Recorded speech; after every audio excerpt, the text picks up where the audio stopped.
आज पाटनागढ़ में 24 एकादशी उद्यापन हो जाइछि। पूजक मानक द्वारा वेदमंत्र ध्वनि रे समग्र अंचल में भक्तिमय वातावरण सृष्टि होइथिला। एही एकादशी उद्यापन उत्सव को बहु भक्तों समागम होइथिला। प्राय 1000 भक्तों पई प्रसाद सेवनर व्यवस्था करा जाइथिला।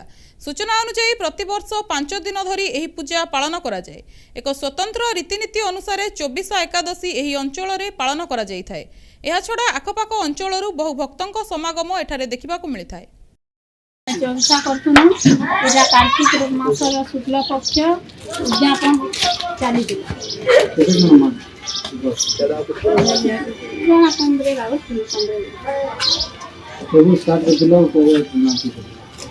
दुई वर्ष है उद्यापन है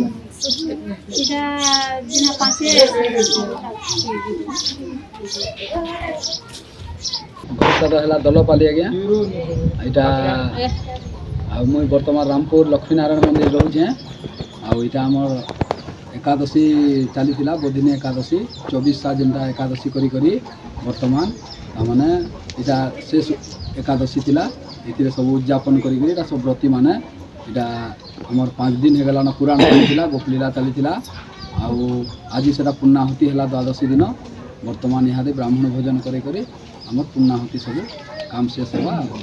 केते वर्ष माने 2 वर्ष आगु करथिले बरपदर ग्राम रो केते जन मान समस्त मिसी करी 15 जन थिले। केते दिन उद्यापन